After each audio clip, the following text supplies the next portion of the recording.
Par Larry Hodgson 26 mars 2017. Non, la vermiculite horticole ne contient pas d'amiante. On trouve de la vermiculite, une roche expansée de couleur dorée, dans presque tous les terreaux. Parfois il y a des mythes horticoles qu'on croyait bien morts qui recommencent à circuler. C'est, paraît-il, le cas avec le mythe qui prétend que la vermiculite, un populaire composant des terreaux de jardinage et d'ailleurs largement accepté dans la culture biologique, devrait être mise au ban, car elle contiendrait de l'amiante. La réalité est que la vermiculite est une roche volcanique similaire au mica qui, chauffée à environ 1000 degrés Celsius, éclate comme du pop-corn, donnant une roche expansée légère utile en horticulture et aussi en isolation et ignifugation. La roche d'origine est formée sous environ les mêmes conditions que l'amiante, et qu'il est donc possible que les deux paraissent ensemble dans la nature. Malgré ce fait, le seul cas où de la vermiculite contenant de l'amiante ait été vendu était celui de la marque Zonolite, un isolant utilisé couramment dans la construction en Amérique du Nord de 1920 à 1990, provenant d'une seule mine située à Libby,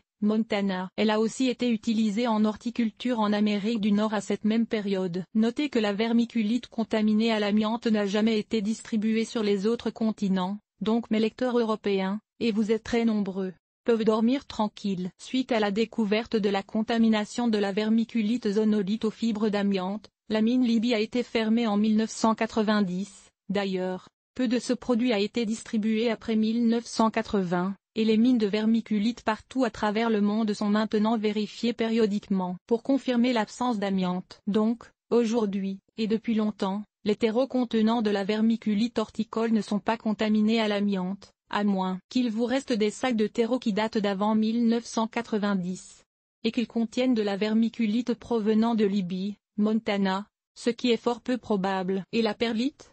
La perlite est une autre roche expansée utilisée en horticulture. Photo, Ragezos, Wikimedia Commons. Les craintes au sujet de la contamination de la vermiculite à l'amiante ont poussé plusieurs personnes à se poser aussi des questions sur la perlite, une autre roche expansée utilisée pour alléger les terreaux. Mais la perlite, essentiellement une forme de verre volcanique, n'est pas formée de la même façon que la vermiculite et ne se trouve jamais en compagnie d'amiante. Donc, il n'y a jamais eu de risque qu'elle soit contaminée. Évitez d'inhaler des poussières de toutes sortes quand vous travaillez avec des produits poussiéreux, que ce soit de la vermiculite, la perlite, le terreau ou même la farine. Il est toujours sage de protéger vos yeux et vos poumons de la poussière qu'ils peuvent dégager en portant des lunettes de sécurité et un masque filtrant. Cela est d'autant plus vrai si vous avez des problèmes pulmonaires. Maisons contaminées. Il y a des millions de maisons isolées à la vermiculite contaminée à l'amiante en Amérique du Nord. Présentement, la consigne est de ne pas toucher à cette isolation, tout simplement. Pour citer le Centre canadien d'hygiène et de sécurité au travail,